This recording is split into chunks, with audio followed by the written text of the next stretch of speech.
उसे डर है, भय है कि यदि मैं गर्भवती हो गई तो मुझे कई कड़े नियम पालने होंगे, ये सब मुझसे संभव नहीं। प्रसव के बाद भी बच्चे को लालन पालन करना, ये भी मेरे लिए संभव नहीं है। और कैसा भय है देखिए ना उसके मन में, ये हम सबके मन में जो भय रहता है उसका ही प्रतिबिंब एक कथा के माध्यम से संत लोग हमको समझाने का प्रयास करते हैं। जिस किसी व्यक्ति के जीवन में सत्संग नहीं है उसकी विचारधारा ऐसी ही होती है, और कुसंग का परिणाम क्या हो, कैसा होता है, ये तो हम सब जानते ही। आजकल हम जो संसार में देख रहे हैं, कितनी स्पर्धा आ गई व्यक्ति व्यक्ति के बीच में, भोग और सुख की कितनी लालसा तीव्र हो गई है। उसे इतना पता नहीं कि मैं जो चाहता हूं वो मुझे मिलने वाला नहीं है, और यदि मिल भी रहा है तो उसके अपने प्रारब्ध के अनुसार ही मिल रहा है, उतना ही मिल रहा है, प्रारब्ध से ज्यादा और समय से पहले कुछ मिलने वाला नहीं। आप चाहे मानो या न, सर पटक पटक कर मरेंगे फिर भी उतना ही मिलेगा जितना आपके भाग्य में लिखा है, और तब ही मिलेगा जब समय आए। संसार की जगत की चकाचौंध में हम लोग इतने खो गए, कितनी स्पर्धा, दूसरे को सुखी देखकर वह सुख पाने की लालसा, ये और कुछ नहीं अज्ञान ही है। और अज्ञान के कुएं में गिरने का प्रयास है, अंधकार के कुएं में, अज्ञान के कुएं में गिरने का प्रयास है। और हुआ यही, धुंधुली अपने बहन का बेटा लाई, धुंधुकारी नाम रखा, बड़ा दुष्ट निकला। किंतु हाँ, यहां यह भी देखने को मिला हमको कि महात्मा आत्मदेव ब्राह्मण ने उस संत से जो फल पाया था वो फल धुंधुली ने भले ही गाय को खिला दिया, लेकिन सत्संग का फल तो प्रकट हुआ गोकर्ण महाराज के रूप में, और बड़े पंडित हुए, ज्ञानी हुए। सत्संग का फल ज्ञान है, कुसंग का फल अज्ञान है, दुख है, विषाद है। इसलिए मेरी प्रार्थना है आप सबसे कि आप सावधान रहे, अपने जीवन में सत्संग करने का प्रयास करें। हमारे संतों ने और ग्रंथों ने यहां तक कहा कि यदि आप सत्संग न करो, कर सके तो चलेगा, किंतु आप कुसंग से बचने का तो प्रयास अवश्य ही करें। और संसार में देखते हो ना कुसंग कितना व्यापक है। सही बात, सच्ची बात, अच्छी बात, भगवान की बात, धर्म की बात सुनने को कहां मिलती है। लोग उसकी मजाक करते हैं, टीका करते हैं, निंदा करते हैं। देखिए दूसरा क्या कर रहा है, कई बार हमें देखने को मिलता है कुछ दूसरे व्यक्ति भगवान का भजन नहीं करते हुए भी सुखी है, और हम लोग भगवान का भजन करते हुए भी दुखी है, धर्म का आचरण करते हुए भी दुखी है। क्या वजह है? वजह इतनी है, वो जो सुख पा रहा है उसने पिछले जन्मों में किए हुए कर्मों का फल है। तो यदि हम दुख पा रहे हैं तो हमें भी जीवन दुख क्यों है? धर्म करते हुए भी, भगवान का भजन करते हुए भी, वजह इतनी है कि हम अभी जो पा रहे हैं अपने पिछले कर्मों, पाप कर्मों का फल है। जब समय आएगा तो ये पुण्य का फल भी हमें मिलेगा। और सुख और दुख की अपेक्षा भी अज्ञान है कि सुख और दुख की व्याख्या भी हम क्या सही अर्थ में समझते हैं क्या? ये शास्त्र, ये ग्रंथ, ये सत्संग हमें यही सिखाते हैं, यही समझाते हैं कि भाई जिसको आप सुख समझ रहे हो वो सही में सुख नहीं, और जिसको आप दुख समझ रहे हो वो सही में दुख भी तो नहीं है। संतों ने समझाने का प्रयास किया कि नहीं किया? भगवान का विस्मरण यही दुख है और भगवान की स्मृति सुख है, भगवान का भजन ही सुख है। का हनुमंत विपत्ति प्रभु सोई, जब तब सुमिरन भजन न हो। क्या कितनी सुंदर व्याख्या की। नहीं दरिद्र सम दुख जग माही, संत मिलन सब सुख जग नाही। कितनी सुंदर व्याख्या हमारे ग्रंथों ने, हमारे शास्त्रों ने हमारे समक्ष रखी है। हम समझते हैं क्या? समझने का प्रयास भी करते हैं क्या? विश्वास रखना बंधुओं, यदि शास्त्रों के विचारों को आत्मसात किया तो बहुत सुख मिलेगा। धर्म का आचरण करने वाले व्यक्ति को सुख मिलता ही है, इसमें कोई संदेह है नहीं। कर्म के सिद्धांत के ऊपर भगवान ने सारे संसार की व्यवस्था रख दी है। इसलिए यदि कर्म का सिद्धांत सत्य नहीं होता, सही नहीं होता, तो संसार में, समाज में हमें जो विषमता दिखाई देती है वो क्या है, क्यों है? यही परिणाम है कर्म के सिद्धांत का। भगवान ने हम सबको अकल दे दी, बुद्धि दे दी। इतना ही नहीं, साथ में प्रभु ने हमें कर्म करने की स्वतंत्रता भी दे दी है कि आप जो चाहे सो कर्म। याद रखना, अच्छे कर्म का फल अच्छा मिलेगा, बुरे कर्म का फल बुरा मिलेगा, पाप का फल दुख मिलेगा, पुण्य का फल सुख मिलेगा। इसीलिए बड़े भाव से, आदर से सत्संग करे, कथा सुने, अपने आप को प्रभु को समर्पित कर दे। चाहे जितनी भोग सामग्रियां जुटा ले, धन संपत्ति जुटा ले, साथ जाएगा कि? और ये बात क्यों भूलते हम लोग कि हम सबको एक बार इस सब कुछ छोड़कर जाना तो पड़ेगा ही। इस काल में हम कितनी मृत्यु देखते, हर रोज सुनते हैं कितने लोग मरे, कितने लोग मरे, कितने लोग मरे। ये महामारी आई हुई ना, हाँ, जब तक हम बचे, कृपा मानो भगवान की, प्रभु ने बचाया है। हम अपने आप को बचा नहीं सकते, ये प्रभु की कृपा है। इसलिए चकाचौंध में आप मत फंसो, भगवान का भजन करो, धर्म का आश्रय करो।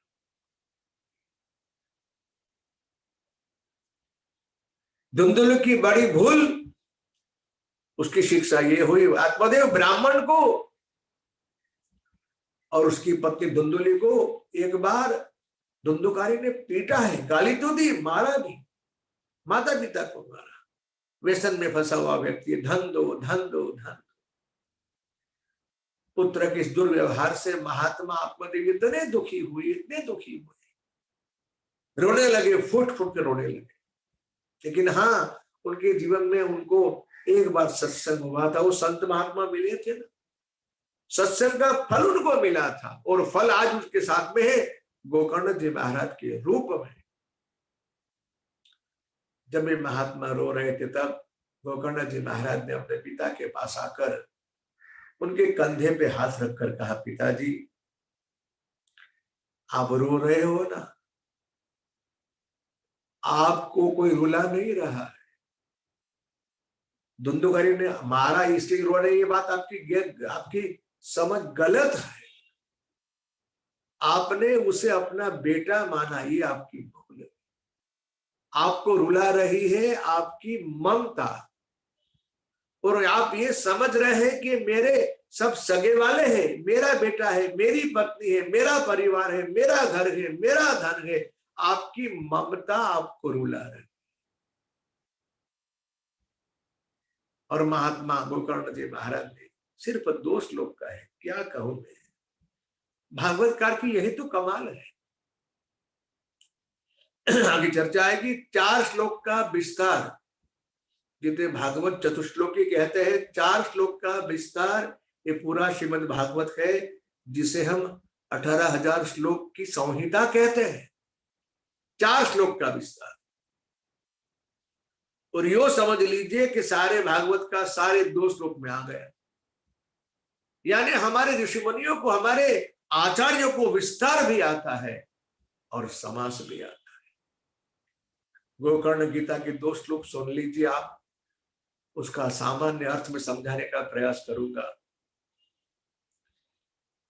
सज्जनों, इस श्लोक का अर्थ समझ में आ गया और आत्मसात ज्ञान हो गया तो समझ लीजिए कि संसार के महादुख से हम सदा सदा के लिए निवृत्त हो जाएंगे।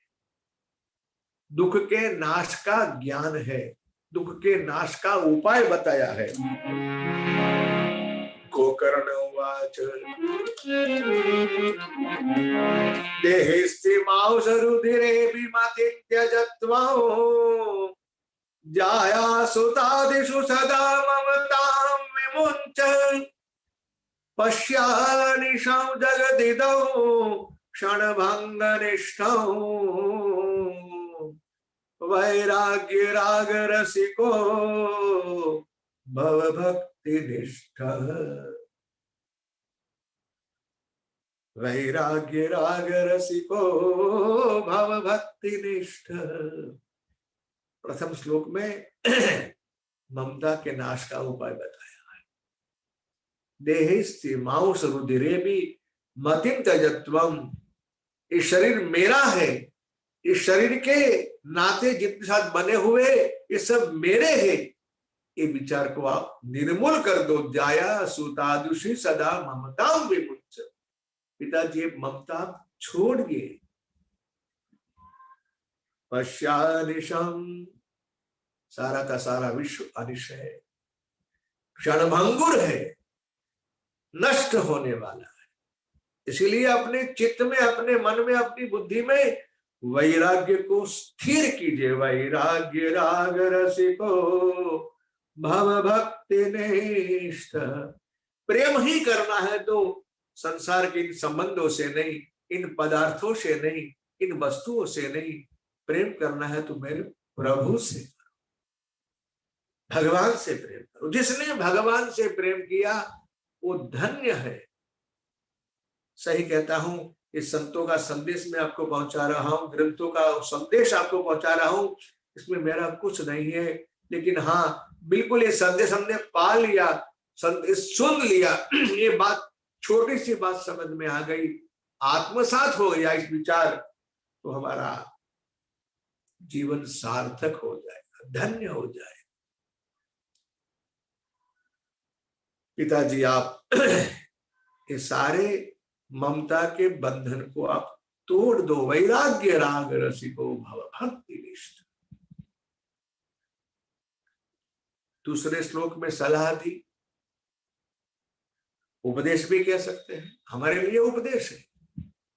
गोकर्ण जी महाराज ने अपने पिता को सलाह दी है, धर्मं भजस्व सततम त्यज लोक धर्मान। धर्म भी 2 प्रकार के बताए हैं, एक सामान्य धर्म है, एक परम धर्म है, एक लोक धर्म है, एक भगवत धर्म। मैं पिता हूं तो मेरा धर्म है, मैं पति हूं तो मेरा पति का धर्म है। ये सब विचार, लोक धर्म का त्याग करो, धर्मं भजस्व सततम, परम धर्म का आश्रय करो, भगवत धर्म का आश्रय करो, भागवत धर्म का आश्रय। बड़ी अच्छी बात, बहुत सुंदर बात है। धर्मं भजस्व सततम त्यज लोक धर्मान। ध्यान दीजिएगा, जब तक हमारे चित्त में से ये संसार के नाशवंत नातों का भूत जाएगा नहीं ना, तब तक हमारा मन, हमारा चित्त शांत होगा नहीं। जिसको हम अपना मान रहे हैं उसमें से कोई भी व्यक्ति या कोई भी वस्तु हमारी नहीं है, ये सत्य अकाट्य।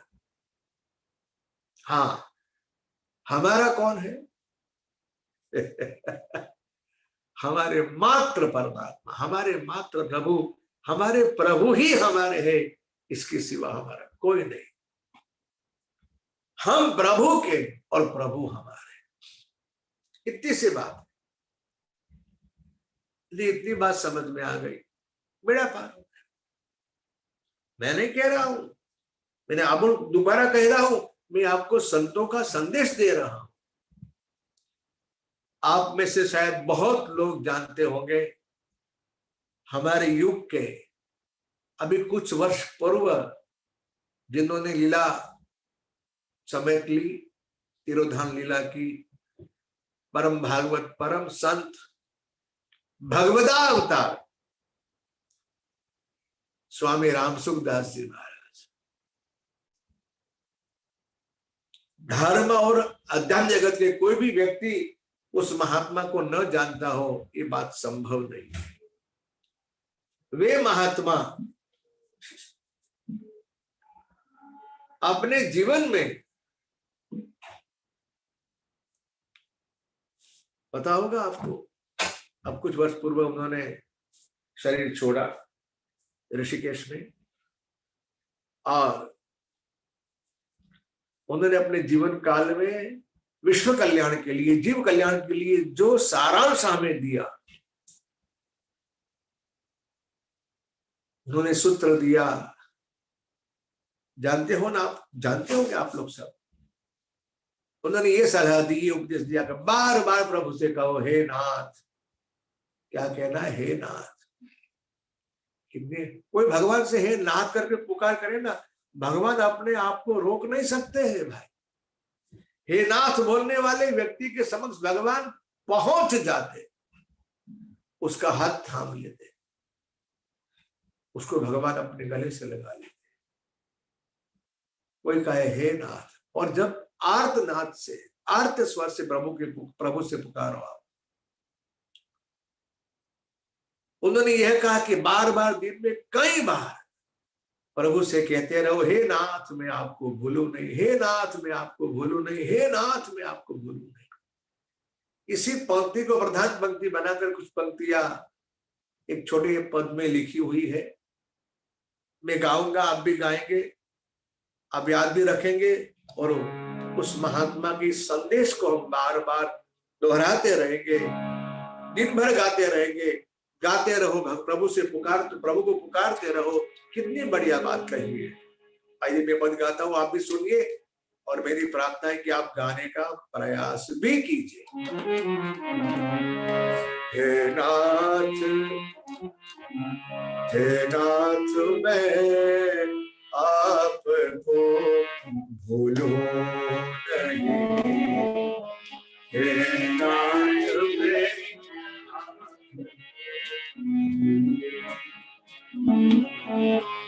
हे नाथ मैं आपको भूलूं नहीं, हे नाथ पुकारिए प्रभु को।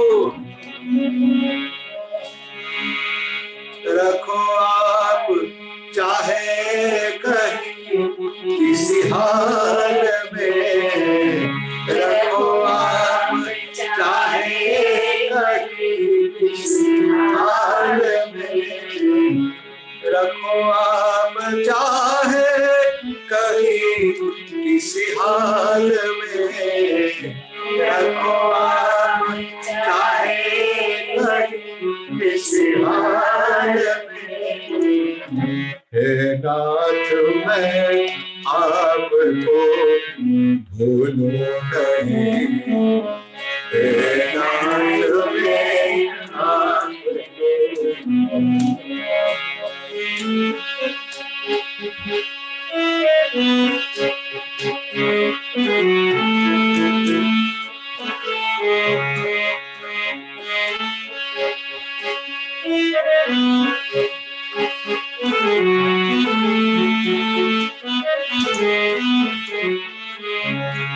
भूला जब जब आपको सुख ना मिला, भूला जब जब आपको सुख ना मिला, भूला जब जब आपको सुख ना मिला, भूला जब जब आपको सुख ना मिला, अब कृपा ऐसी करो भूलो नहीं, अब कृपा ऐसी करो भूलो नहीं। हे नाथ मैं आपको भूलो नहीं, हे नाथ मैं आपको।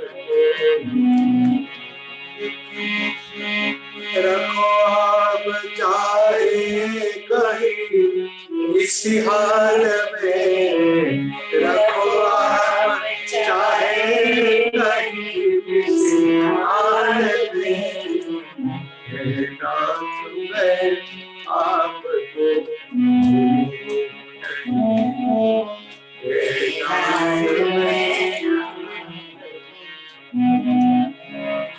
एक बात कहूं आपसे, भगवान को भूलना अपराध है। आई बात समझ में क्या कह रहा हूं? भगवान को भूलना अपराध है, और जो अपराध करता है उसे शिक्षा होती ही है। हम भगवान को क्यों भूलते हैं? भगवान क्यों विस्मृत हो जाते हैं? कारण क्या है? विषयासक्ति मन की बुलावे आपको, विषयासक्ति मन की बुलावे।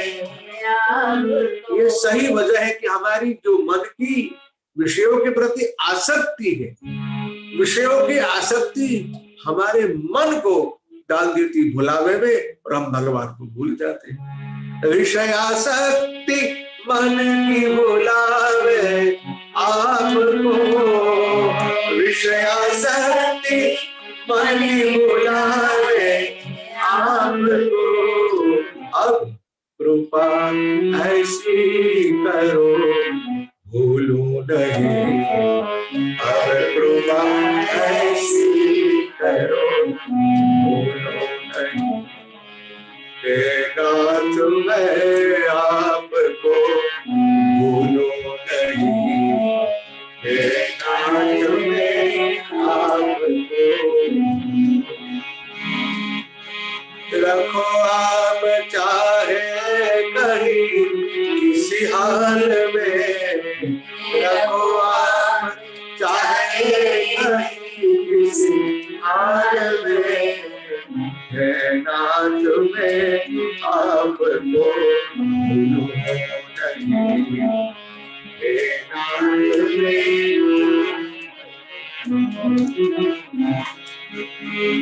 बिन कृपाए आपकी संभव नहीं, बिन कृपाए आपकी संभव नहीं,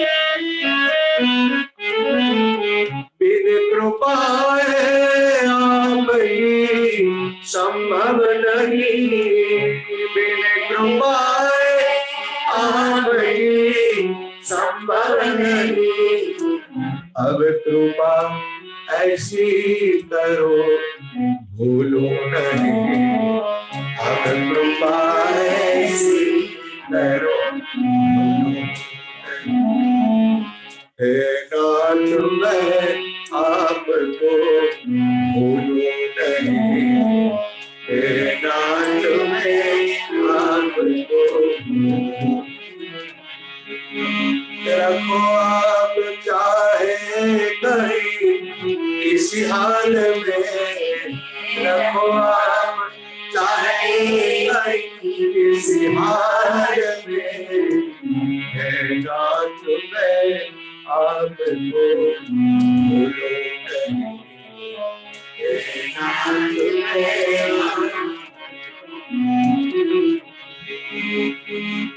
आपके दर्शन सदा सब में करूं, आपके दर्शन सदा सब में, आपके दर्शन सदा सब में मैं करूं, आपके दर्शन सदा सब में करूं। अब कृपा ऐसी करो भूलूं नहीं, अब कृपा ऐसी करो भूलूं नहीं। आहे नाथ मैं आपको भूलूं नहीं, हे नाथ मैं आपको। रखो आप चाहे कहीं किसी हाल में, रखो आप चाहे कहीं किसी हाल में।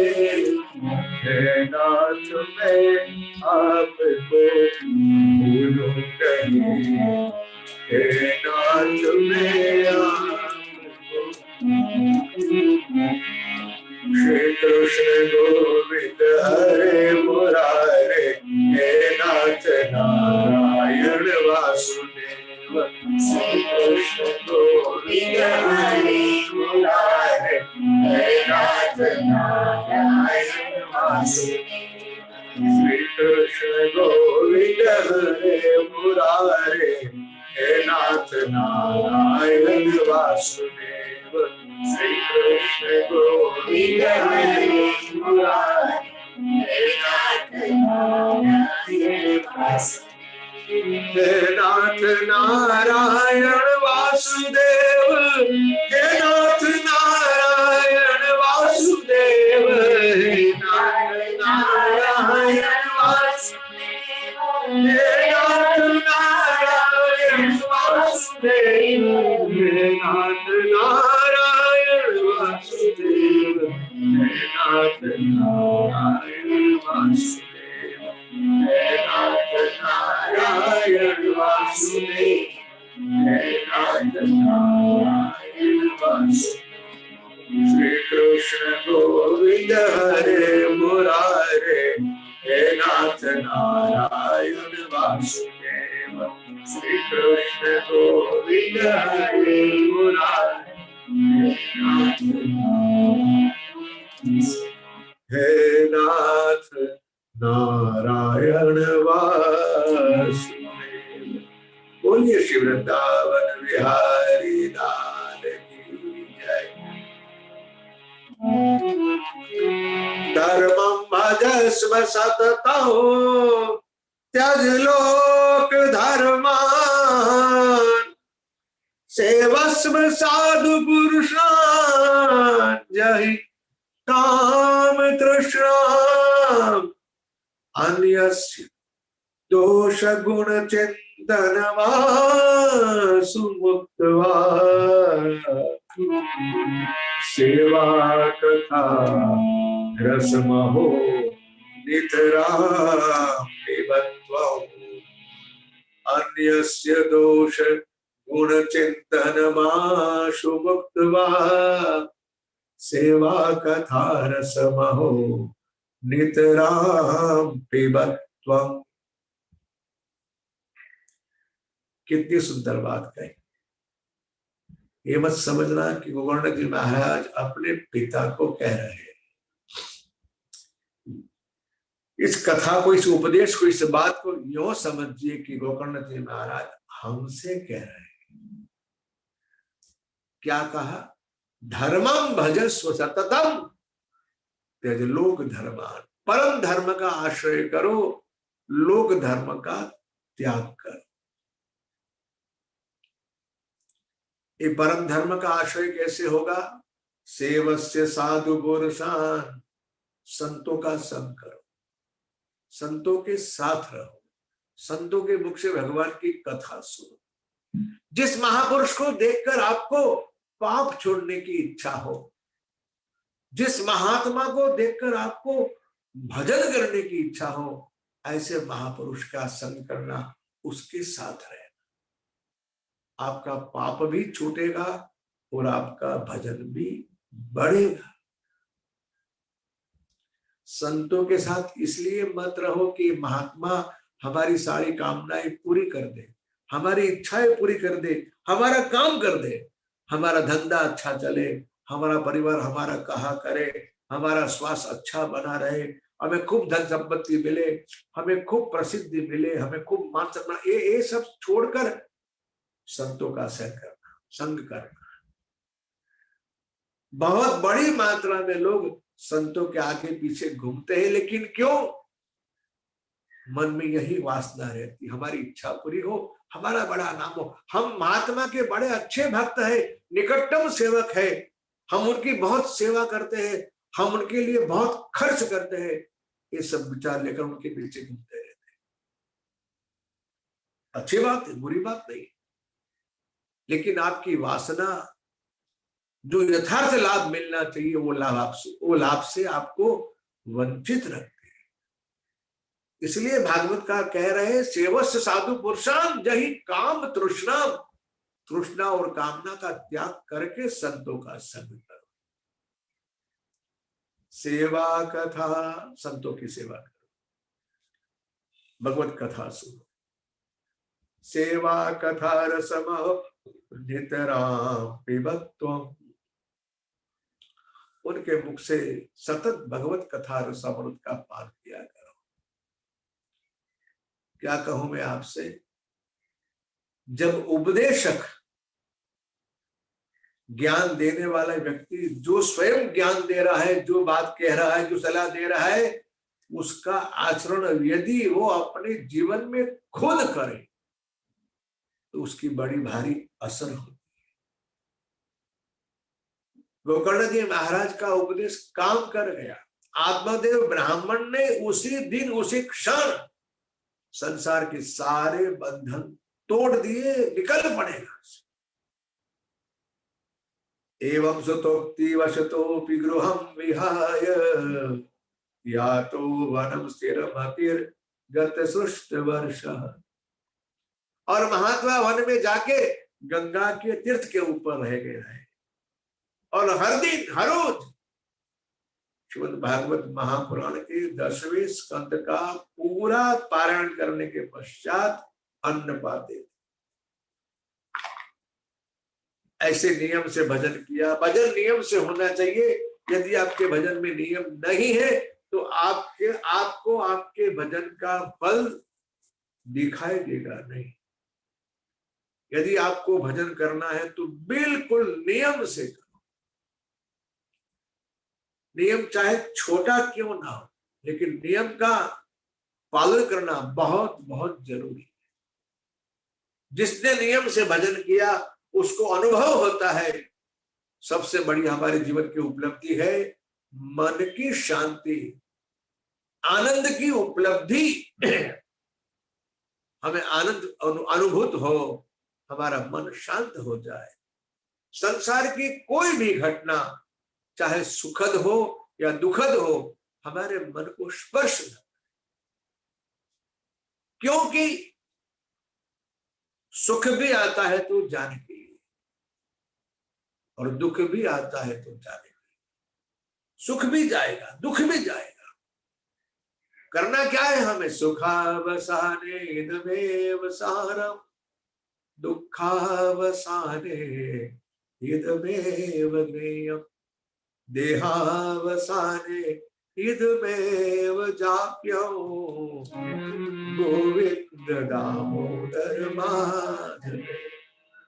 हमारा जीवन मंत्र हो जाए गोविंद दामोदर माधव। श्री कृष्ण गोविंद हरे मुरारे, हे नाथ नारायण वासुदेव। इसमें नाथ शब्द का प्रयोग किया है ना, अभी अभी अपने पद गाया है नाथ में आपको बोलो। ये महामंत्र में भगवान का नाथ नाम के उच्चार के साथ भगवान को भक्त पुकारता है। आत्मदेव का उद्धार हो गया। अब क्या हुआ? सुन, पिता के जाने के पश्चात उस धुंधुकारी दुष्ट ने अपने मां के साथ दुर्व्यवहार किया, मारा पीटा। बता पैसा कहाँ है, पैसे कहाँ है, पैसे कहाँ है। एक बार जलती हुई लाठी लेकर, लकड़ी लेकर अपनी मां को जलाने के लिए गया। अब वो तो अपना किया हुआ कर्म का फल पा रही थी, भोग रही थी। इतनी व्यथित हुई, दुखी हुई रात्रि के समय कुएं में कूदकर अपने आप को आत्महत्या करके अपना जीवन समाप्त कर लिया। अब गोकर्ण जी महाराज देखा कि धर्म घर रहने लायक है नहीं, निकल पड़े सब कुछ छोड़कर तीर्थ यात्रा करने के लिए। अब तो ये व्यक्ति धुंधुकारी 5 वेश्याओं को लाके अपने घर में रखता है, और वे वेश्याएं 5 विषय यानी जानते हो ना क्या है? शब्द, स्पर्श, रूप, रस और गंध। ये 5 विषय जो है ना, 5 वेश्या। एक बार उस रात महल में चोरी करके आया होगा, बहुत संपत्ति लाया। दुष्टाओं ने देखा कि यदि पकड़ा जाएगा तो माल भी जाएगा और ये भी जाएगा, और हमें आवश्यकता है माल की, इसलिए उस स्त्रियों ने वो धन संपत्ति उससे छीन ली, उसी के घर में उसका गला दबाकर उसकी हत्या कर। भागवत जी में तो ऐसा लिखा है, वो मर नहीं रहा था। अति पापी को जल्दी मृत्यु भी स्वीकार नहीं है। जलते हुए अंगारे उसके मुंह में डालकर बलात् उसके प्राण निकाल, उसी के घर में गड्ढा खोदकर डाल दिया, उसको गाड़ दिया और धन संपत्ति लेकर वहां से चली। अकाल मृत्यु की वजह से प्रेत योनि में आया। ये कथा यानी धुंधुकारी के मृत्यु की कथा भगवान गोकर्ण जी महाराज तीर्थों में जाते तो सुनते हैं। वो जहां जहां जिस जिस तीर्थ में गए उन्होंने वहां उसके उद्धार के लिए श्राद्ध किया। बात काम की है, याद रखने जैसी है। जब जब आप तीर्थों में जाओ अपने पितरों को याद करो, उनके निमित्त से श्राद्ध करो, सत्कर्म करो, दान करो, पुण्य कर्म। बहुत घूम फिर कर एक बार अपने मातृभूमि की याद आई। भगवान गोकर्ण जी महाराज अपने गांव को वापस लौटे। अचानक आ गए थे, अपने घर के आंगन में ही खटिया डालकर महाराज सोए थे। अब रात्रि के समय धुंधुकारी जो प्रेत हुआ वो वायु रूप में यहां वहां भटकता था, अनेक रूप लेकर अनेक प्रकार की आवाज कर कर अपने उद्धार के लिए अपने भ्राता गोकर्ण से वो प्रार्थना कर रहा। पहले चला नहीं पता है कौन है, ख्याल तो आ गया कि ये कोई प्रेतात्मा है। देखिए, आप विश्वास करें या ना करें, मैं भागवत की कथा आपसे कह रहा हूं, पद्म पुराण में लिखी हुई कथा है। यदि आपके चित्त में संशय आया तो आप जाने, लेकिन ये सत्य है कि वो वायु के रूप में प्रेतात्मा रहता था और उसने भगवान गोकर्ण जी महाराज के पास आकर अपने उद्धार के लिए प्रार्थना, लेकिन वो बोल नहीं सकता। गोकर्ण जी महाराज समझ गए, सात्विक पुरुषों के पास, महात्माओं के पास, सज्जनों के पास, सात्विक व्यक्ति के पास ऐसी आत्माएं आकर अपने उद्धार के लिए प्रार्थना करती, ये भी सत्य है। कई महात्माओं का अनुभव है। समझ गए कौन है जानने के लिए जल की अंजलि भरी, अरे महात्मा तो भाई गोकर्ण जी महाराज त्रिकाल संध्या करते थे। गायत्री का जप करने वाले व्यक्ति को प्रेतात्मा क्या कष्ट पहुंचा सकते।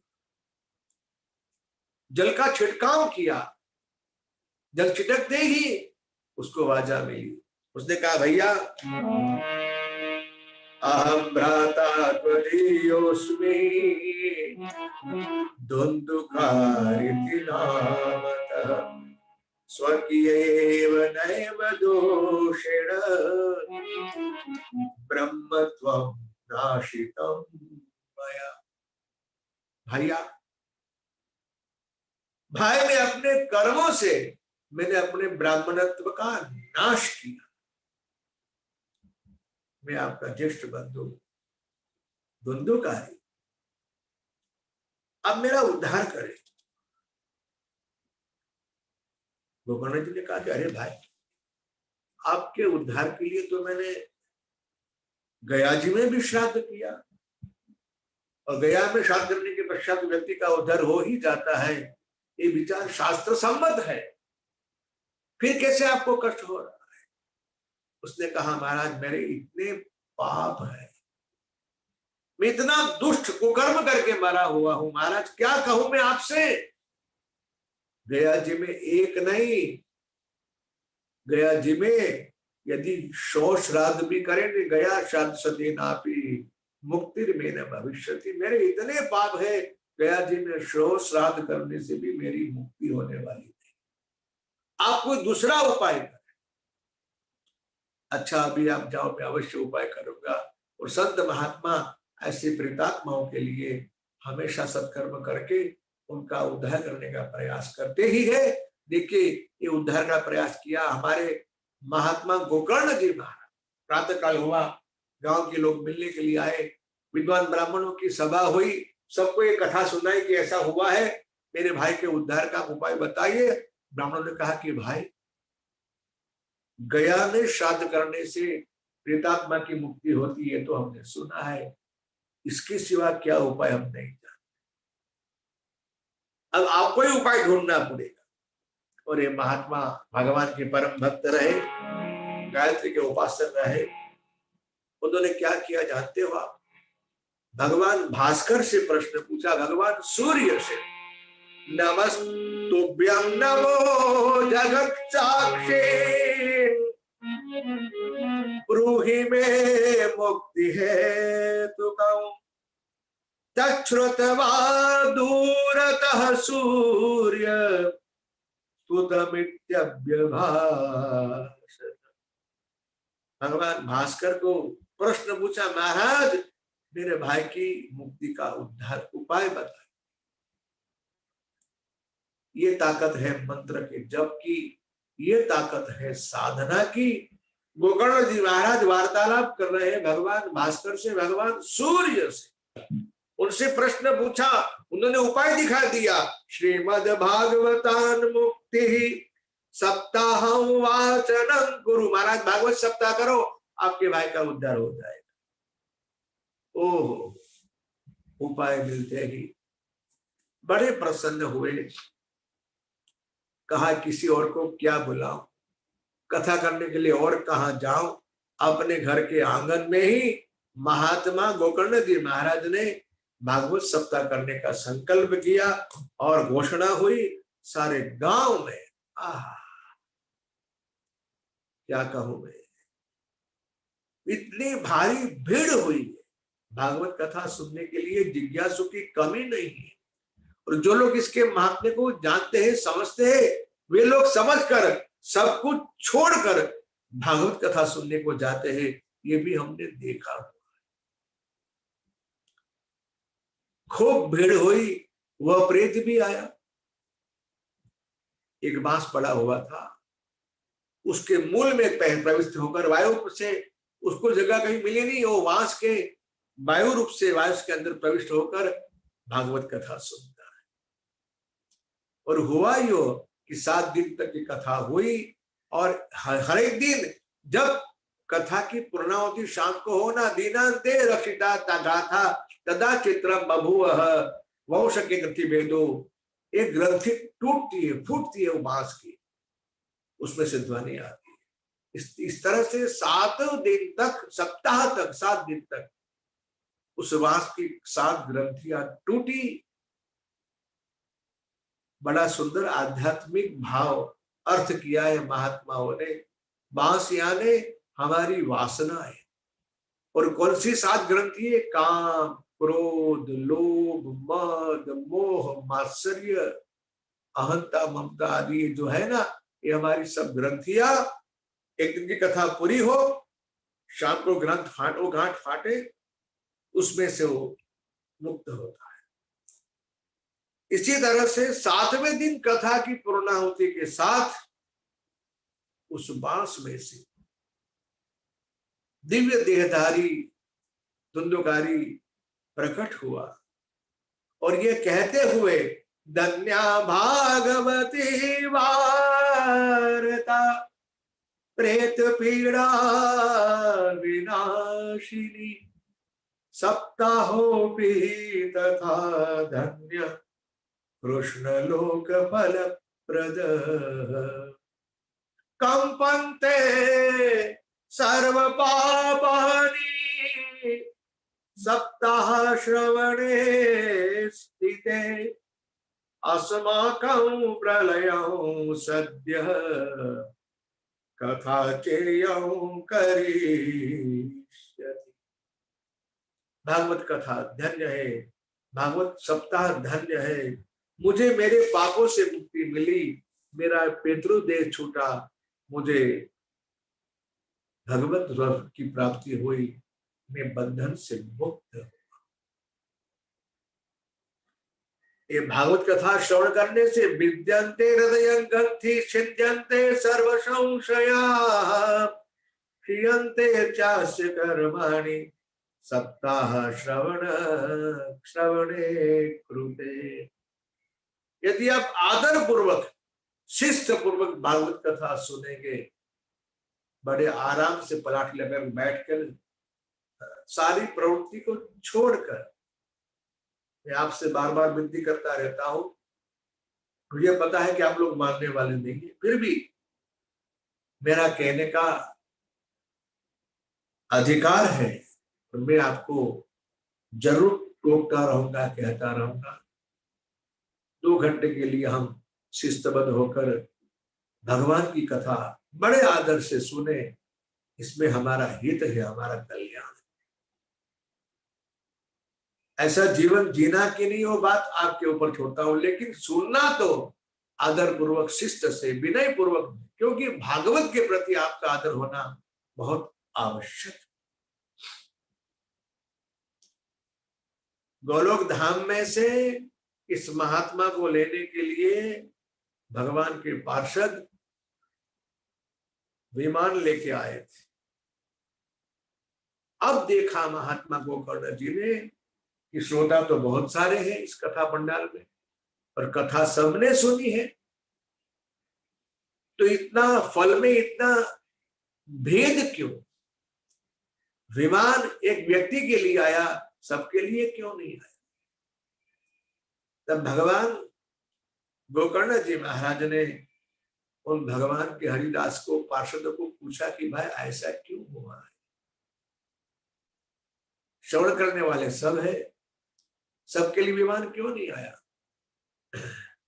भगवान के भक्तों ने यानी व्यास ने, पार्षदों ने जो उत्तर दिया वो हमारे लिए काम का है सुनने जैसा है। श्रवणस्य विभेदेन फल भेदोत्र संस्थितः श्रवणम तो कृतम सर्वे न तथा मननम कृतम। ऐसा है कि जैसा श्रवण धुंधुकारी ने किया, ऐसा श्रवण सबने नहीं किया। इसने श्रवण भी किया और सुनने के बाद इसने मनन भी किया। इसलिए मैं आपके बार बार विनती करता रहूंगा कि आप कथा श्रवण भी करो और कथा का मनन भी करो। आज कथा में हमने क्या सुना, कौन सी बात हमारे लिए हितकारी है, कौन सा कर्म करने के लिए हम सक्षम है, कौन से विचार को आत्मसात करके हम हमारे दोषों से निवृत्त हो सकते हैं, किस विचार को जीवन में लाने से हमारी दुष्प्रवृत्तियां छूट सकती है, ऐसा सोच के, ऐसा विचार के कथा को बार बार याद करके यदि आप प्रयास करेंगे, तो कथा का मनन करेंगे, तो कथा की बाड़ी भरी भाई।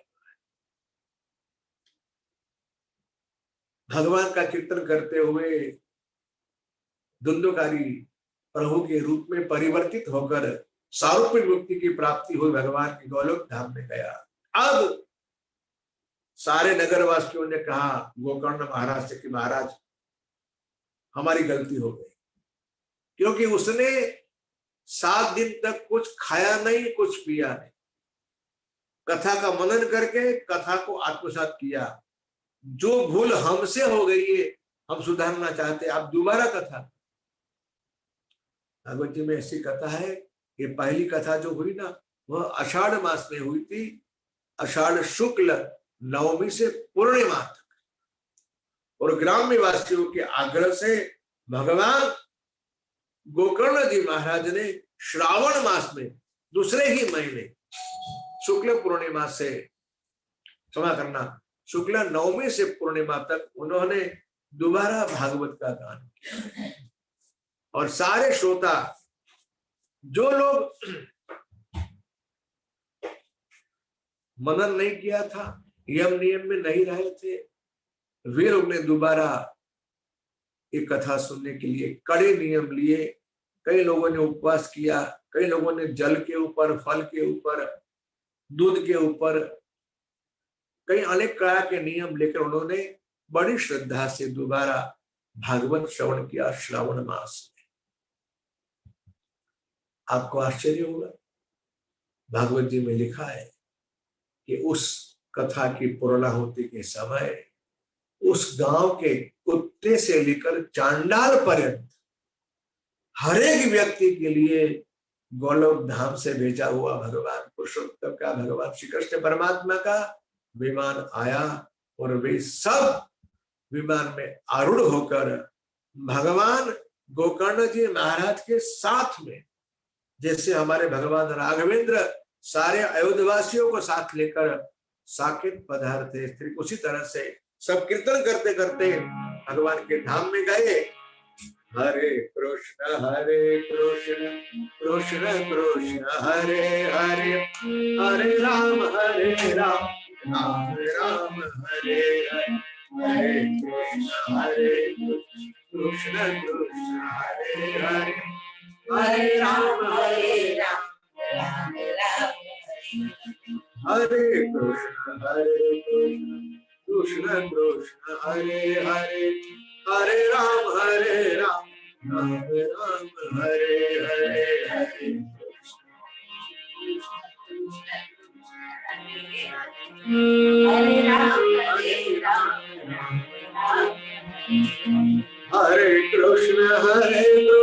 कृष्ण कृष्ण हरे हरे, हरे राम राम राम हरे हरे, हरे कृष्ण कृष्ण कृष्ण हरे हरे, हरे राम राम हरे हरे कृष्ण कृष्ण कृष्ण हरे हरे, हरे राम राम राम हरे हरे, हरे कृष्ण कृष्ण कृष्ण हरे राम हरे कृष्ण कृष्ण कृष्ण हरे हरे, हरे राम राम राम हरे हरे, हरे कृष्ण कृष्ण कृष्ण हरे हरे, हरे राम राम हरे हरे कृष्ण कृष्ण हरे हरे, हरे राम राम राम हरे हरे, हरे कृष्ण हरे राम। सब गाइए,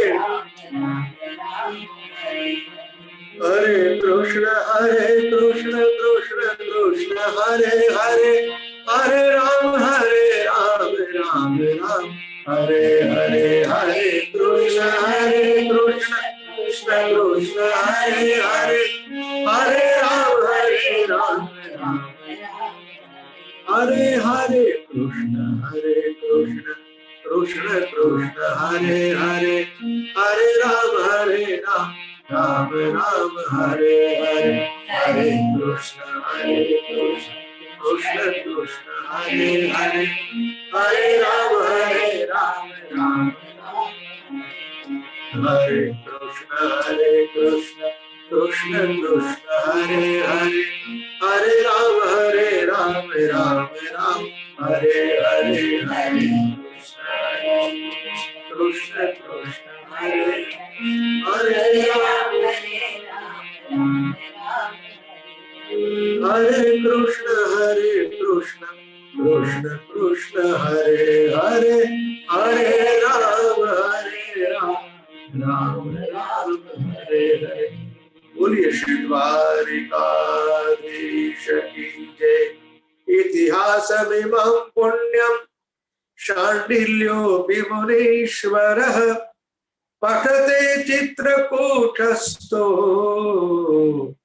ब्रह्मानंद परिप्लुतः। ऐसा लिखा है। चित्रकूट में निवास करने वाले महात्मा शांडिल्य ऋषि इस कथा का नित्य पाठ, भागवती में लिखा है, अपने घर में पितरों की श्राद्ध तिथि हो या तिथि हो, उस दिन इस कथा सुनने से, पाठ करने से पितरों को मोक्ष की प्राप्ति होती है।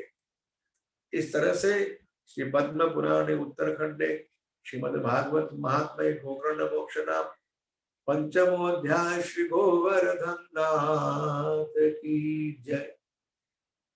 5वां अध्याय पूर्ण हुआ। 6वें अध्याय में सप्ताह यज्ञ की विधि बताई गई। कई बार कई लोगों को प्रश्न उठता है कि भागवत कथा कैसे की जाए, कहाँ की जाए, कितना खर्च होगा, वक्ता कैसा होना चाहिए, क्या क्या नियम होने चाहिए। ये सारे प्रश्नों का उत्तर इस 6वें अध्याय में दिया हुआ है। पहले तो भागवत कथा का मुहूर्त निकालेंगे अच्छे ज्योतिषी के पास। सामान्यतः कार्तिक, मार्गशीर्ष, आषाढ़, श्रावण ये महीने उत्तम है। भाद्रपद, आश्विन आदि भागवत कथा के लिए। देखिए, जहां सकाम इच्छा हो ना, वहां की उसकी बात है, वरना तो आप भागवत कथा कहीं भी और कहीं भी कभी भी सुन सकते। दूसरा प्रश्न ये भी होता है कि हम कितना खर्च करें और क्या युक्ति बताई भागवत का। कितनी स्पष्ट बात कह दी, विवाहे यादृशम वित्तम तादृशम परिकल्पयेत्। अपने घर में बेटा बेटी का ब्याह हो तो उसमें जितना खर्च करते हैं उतना खर्च करना चाहिए। भागवत का सप्ताह में आई बात समझ में? इसका सीधा सा अर्थ हुआ, ब्याह की विधि तो गरीब की यहां भी होती है और धनवान के यहां भी। गरीब धनवान दोनों के परिवार में बेटे बेटी का ब्याह होता है, लेकिन जिसकी क्षमता है उतना खर्च करे। एक बात कहूं मैं आपसे, 99 रुपये खर्च करने की आपकी क्षमता हो तो 100 रुपये न खर्च। लेकिन हाँ, इसका अर्थ ये भी हुआ कि यदि आप 100 रुपये खर्च कर सकते हो तो कंजूसाई करके 99 रुपये खर्च करें।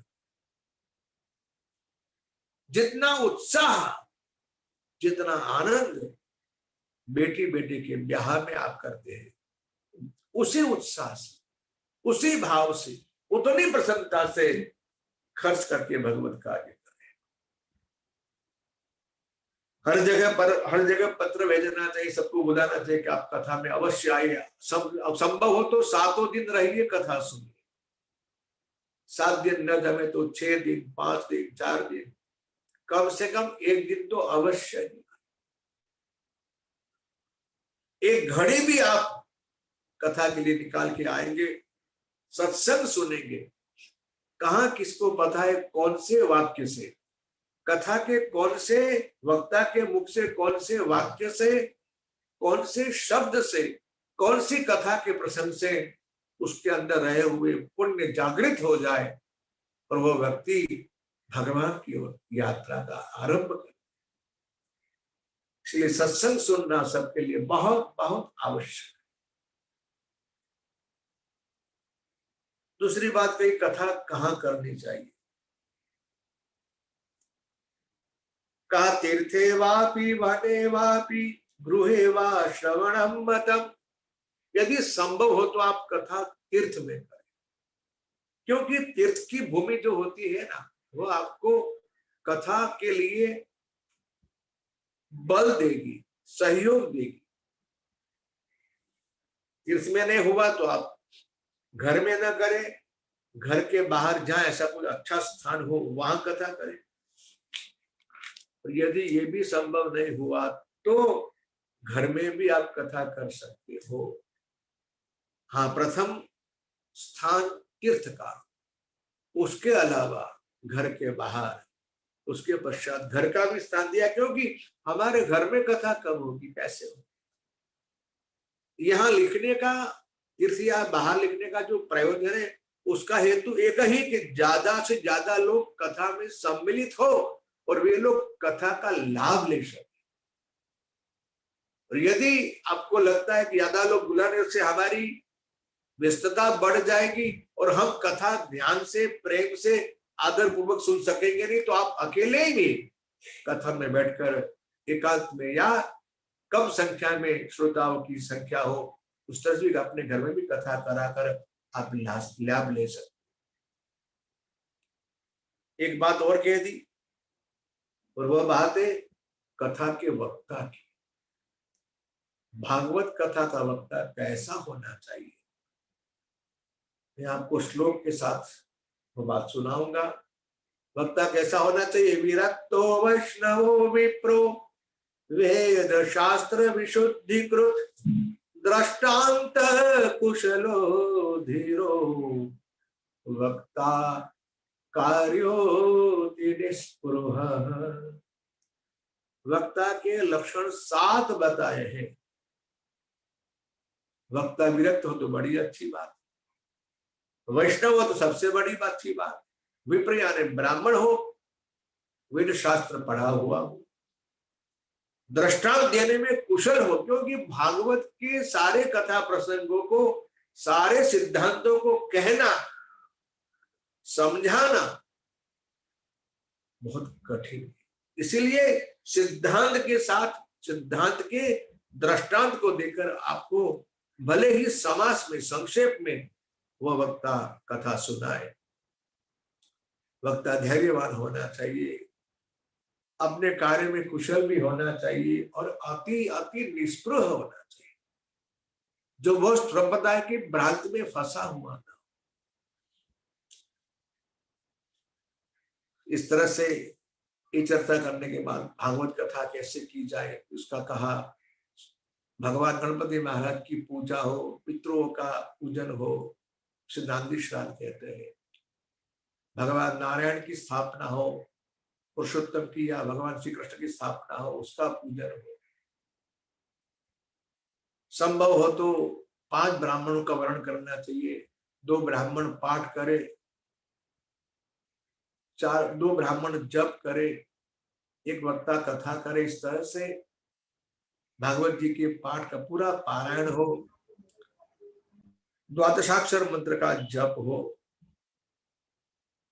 और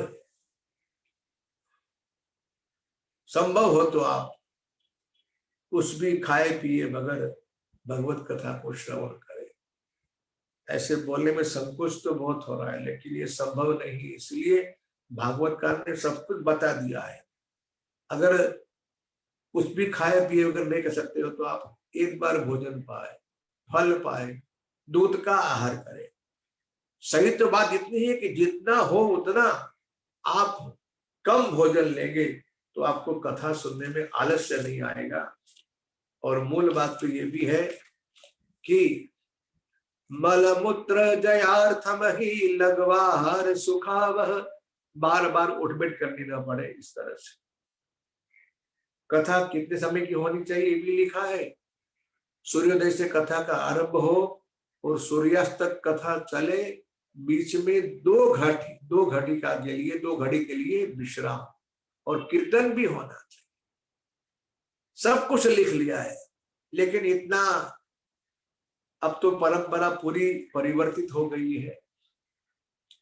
हमारे डोंगरे जी महाराज कथा करते थे तो 2 सत्रों में कथा होती थी और 4-4, 5-5 घंटा दोनों टाइम कथा करते थे। तो नई कथा पद्धति संसार हमारे समाज में आ गई है, वो भी 4 घंटे वाली एक ही सत्र में। जो कुछ भी हो, देखो कथा में कितना समय गया उसकी महत्ता नहीं है, लेकिन कथा में क्या कहा गया, उस सिद्धांत को, उस विचार को लोग समझ सके। भले ही मनोरंजन के साथ में कथा हो, लेकिन कथा का जो मूल उद्देश्य है कि लोग धर्म की ओर मुड़े, भगवान की ओर मुड़े, प्रभु के साथ जुड़े। सबसे बड़ी बात यही है। ये भी कहा कि यदि कथा का वक्त यजमान विरक्त हो तो गीता जी का पाठ होगा, और यदि यजमान गृहस्थ हो तो कथा की पूर्णाहुति में, समाप्ति में यज्ञ भी हो। भागवत का मूल गायत्री मंत्र है, इसीलिए गायत्री मंत्र से यज्ञ हो, विष्णु सहस्त्र नाम का पाठ हो, ओम नमो भगवते वासुदेवाय साक्षर मंत्र से भी यज्ञ हो सकता है। कई प्रकार की विधि है। ब्राह्मण को खूब भोजन कराया जाए, ये सब बात कहकर सनत कुमार ने जब कथा पूरी की, तब नारद जी महाराज क्या प्रत्युत्तर देते हैं वो सुनने जैसी बात है। नारद उवाच धन्योऽस्म्य अनुग्रहीतोऽस्मि भवद्भिः करुणा परैः अद्य मे भगवान् लब्धः सर्व पाप हरो हरि। कितनी बढ़िया बात है महाराज, आपने भागवत कथा सुना, मेरा संकल्प संपन्न हुआ।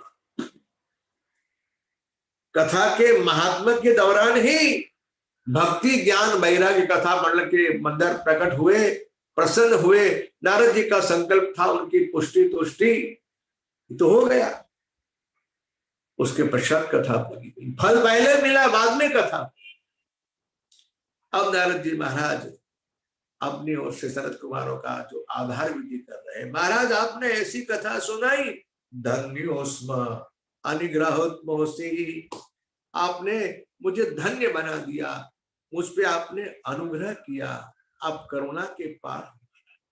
अद्य में भगवान लब्ध, कथा सुनने से मुझे भगवान की प्राप्ति हुई। सर्व पाप हरो हरि, मुझे परमात्मा प्राप्त हुआ, मेरे सारे पाप नष्ट हो। ऐसी कथा है। इस कथा प्रसंग में उसी वक्त उसी स्थान में भगवान सुखदेव जी महाराज कहीं से भ्रमण करते हुए वहां पंडाल में पधारे। अब देखिए ना, इनकी ही कमी थी। नारद जी महाराज यजमान बने हुए हैं। जिस कथा में 4 वेद, 6 शास्त्र, 17 पुराण, वेद वेदांग सब आए हुए हैं, सारे पर्वत आए, सारे नदियां, सारे देवलोक, सारे संत महात्मा ऋषिगण सब आए हुए, कमी थी मात्र भगवान सुखदेव जी महाराज की, वे भी आ गए। कथा में अच्छे वक्त आए तो उनके भी द्वारा, उनके मुख से भी आशीर्वचन लेना चाहिए, उनके आशीर्वाद लेना चाहिए। भगवान सुखदेव जी महाराज से प्रार्थना की, महाराज आप कहिए ना। क्या कहा जानते हो?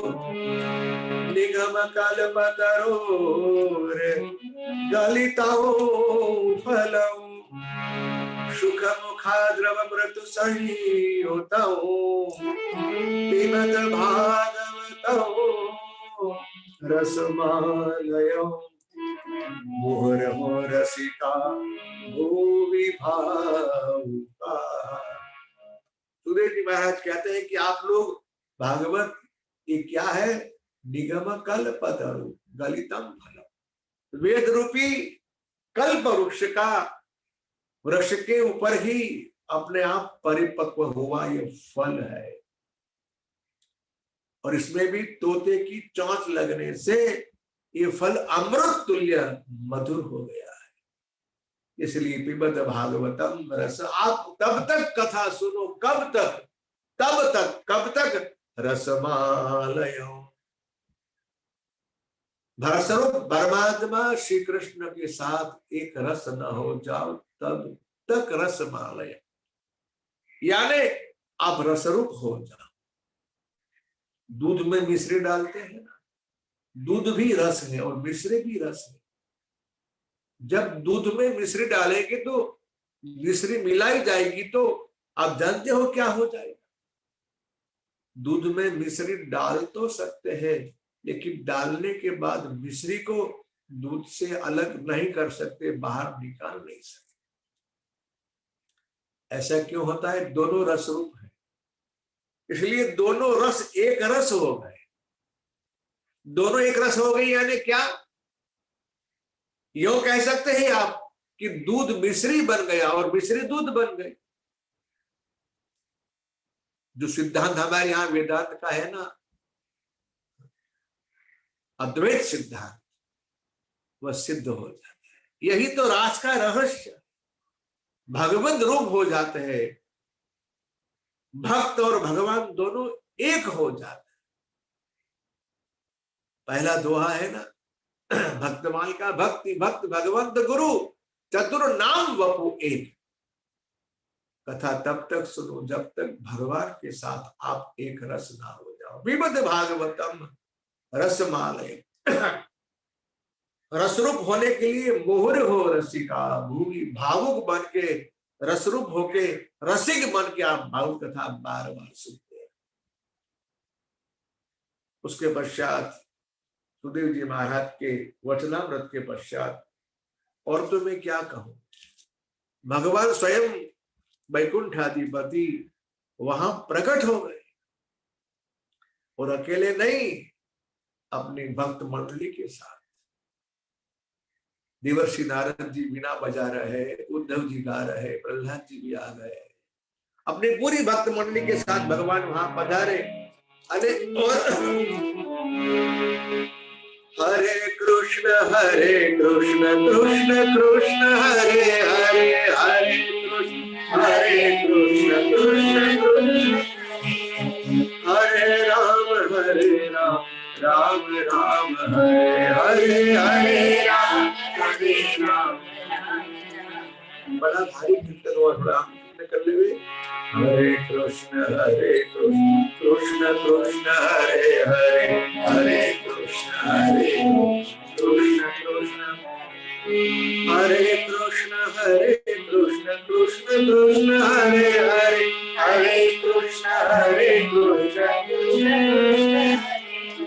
हरे राम राम राम हरे हरे, हरे राम हरे कृष्ण कृष्ण कृष्ण हरे हरे, हरे कृष्ण हरे राम राम राम हरे हरे, हरे राम राम हरे हरे कृष्ण कृष्ण कृष्ण हरे हरे, हरे कृष्ण हरे राम राम राम हरे हरे, हरे कृष्ण कृष्ण कृष्ण हरे हरे, हरे राम राम राम हरे हरे, हरे कृष्ण कृष्ण कृष्ण हरे। बहुत सुंदर कीर्तन हुआ और भगवान स्वयं वहां प्रकट हो गए। भगवान ने नारद जी से कहा, महाराज आज मैं बहुत प्रसन्न हूं, मत्तो वरम भाववृताद्वृणध्वो प्रीतः कथा कीर्तनोस्मि साम्प्रतम् श्रुतमेति तद्वाक्य मति प्रसन्ना प्रेमार्ध चित्त हरि मुचिरे। आप मुझसे आज कुछ भी मांग लो, जो मांगना चाहे। अच्छा हुआ भगवान ने नारद जी से कहा था, हमसे नहीं कहा, है कि नहीं? वरना हम तो कुछ भी मांग लेते भाई। लेकिन क्या मांगा इस महात्मा ने, क्या कहूं मैं आपको। नारद जी ने कहा, महाराज आज के पश्चात जहां कहीं भी भागवत कथा हो, जितने लोग यहाँ पंडाल में समुपस्थित है, कौन कौन है आपको याद है ना? 4 वेद, 6 शास्त्र, 17 पुराण, वेद वेदांग है, सारे पर्वत है, सारी नदियां है, सारे तीर्थ है, सारे देवलोक है, भारतवर्ष के तमाम ऋषिगण है, नारद जी के साथ सतरथ कुमार भी है और भगवान श्री हरि स्वयं में है। नारद जी ने मांगा आज के पश्चात जहां कहीं भी भागवत कथा हो, ये सारे लोग वहां उपस्थित रहने चाहिए। मैं आपको विश्वास से कह रहा हूं, हमारी कथा में भी, कथा जहां हो रही है वहां भी, और कथा के शब्द स्वर जहां पहुंच रहे हैं वहां भी, ये सारे तीर्थ हम सब के साथ समुपस्थित है। 4 वेद, 6 शास्त्र, 17 पुराण, वेद वेदांग, पर्वत, नदी, तीर्थ, देवलोक, ऋषिगण और भगवान स्वयं श्री हरि भक्ति ज्ञान वैराग्य के साथ में जब तक चली कथा हमारे साथ में रहेंगे और हम सबको अपनी कृपा दृष्टि से धन्य धन्य बने। इस तरह से कथा का विराम हुआ। अब सौनक जी महाराज ने पूछा कि महाराज ये सब कथा कब हुई वह सुनने की इच्छा है। तब भगवान सूत जी ने कहा कि भगवान श्री कृष्ण परमात्मा द्वापर युग में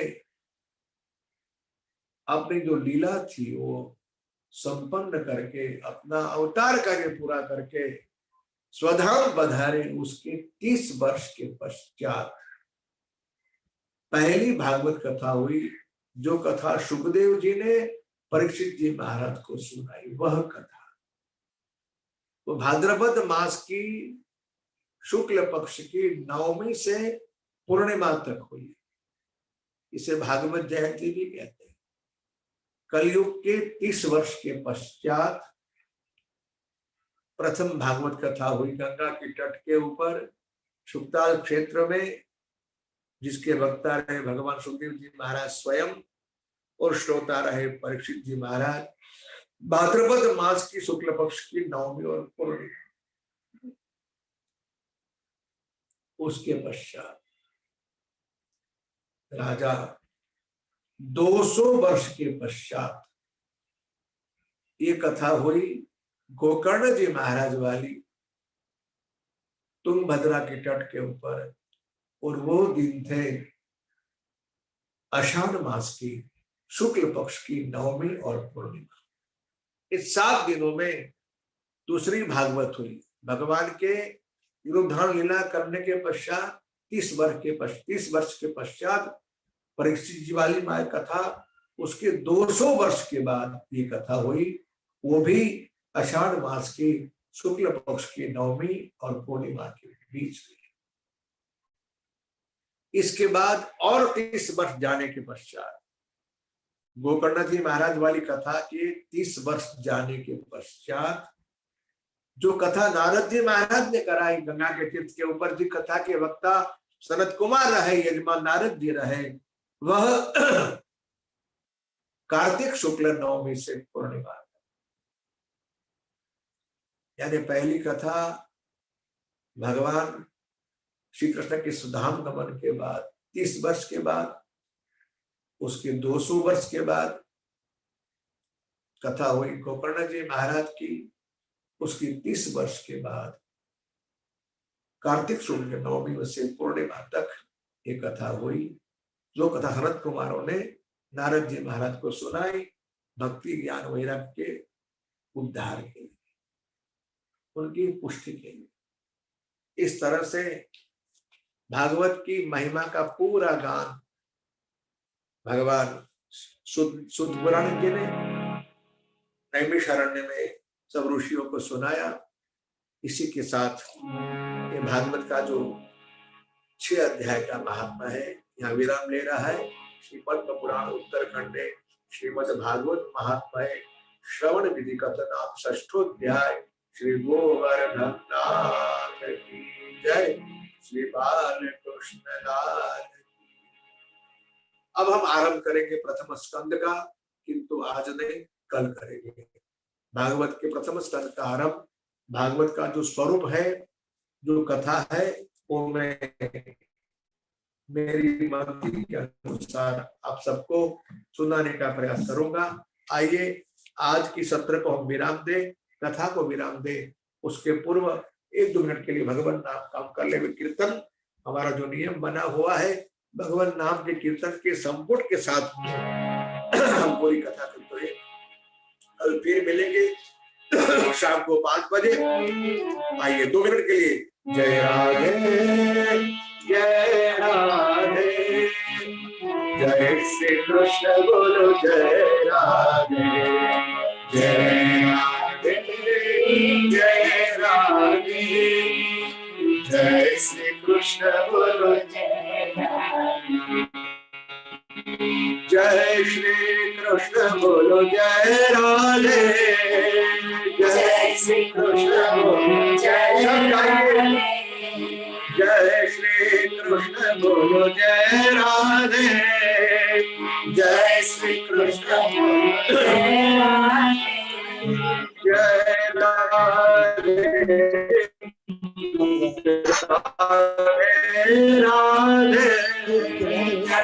राधे राधे, जय राधे, जय